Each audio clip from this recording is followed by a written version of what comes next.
जय गुरु जी, शुक्राना गुरु जी। सारी संगत को जय गुरु जी। ओम नमः शिवाय, शिव जी सदा सहाय। ओम नमः शिवाय, गुरु जी सदा सहाय। शिव पुराण श्री शतरुद्र संहिता का 9वां अध्याय।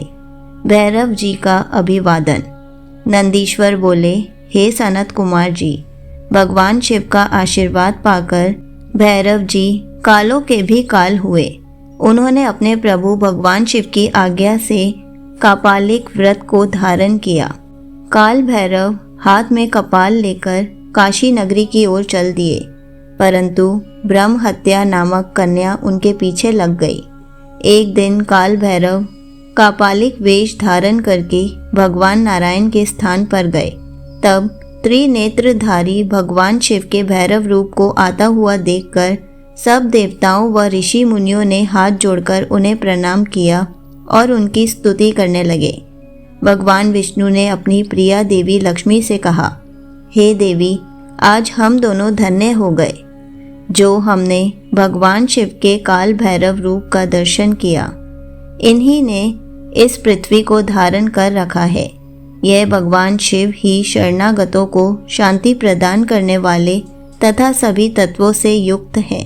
यही सब प्राणियों के अंतर्यामी और अपने भक्तों को सब कुछ प्रदान करने वाले और उनकी कामनाओं को पूरा करने वाले हैं।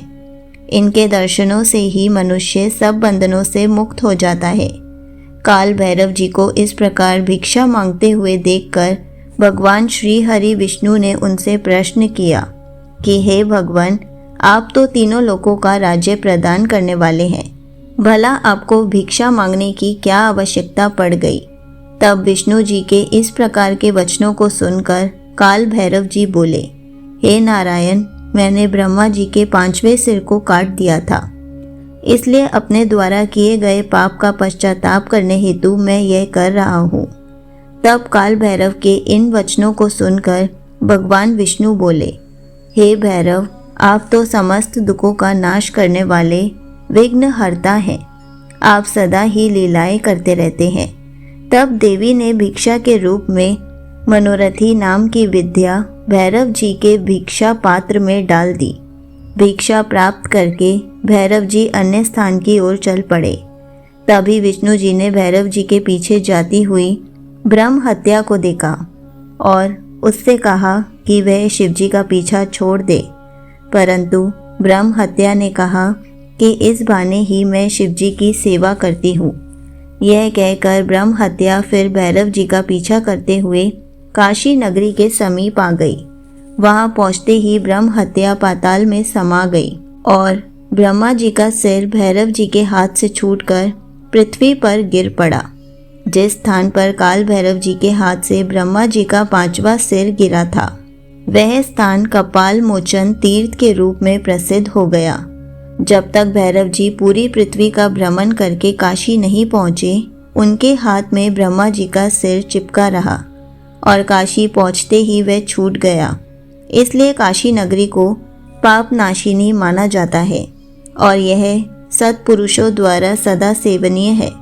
जो मनुष्य शुद्ध हृदय से कपाल मोचन भैरव जी का स्मरण करता है, उसके जन्म जन्मांतरों के पाप नष्ट हो जाते हैं। कपाल मोचन तीर्थ में जाकर विधि पूर्वक पिंड दान और देव प्रीत तर्पण करने से मनुष्य ब्रह्म हत्या के पाप से भी छुटकारा पा लेता है। प्रतिदिन भैरव जी का दर्शन करने से मनुष्य के समस्त पापों का नाश हो जाता है। काशी में रहने वाला जो पुरुष कृष्णाष्टमी के दिन या मंगलवार को भैरव जी के दर्शन करता है, उसके सभी पाप नष्ट हो जाते हैं। संगत जी, यहीं पर शिव पुराण श्री शतरुद्र संहिता का 9वां अध्याय समाप्त होता है। जय गुरु जी, शुक्राना गुरु जी।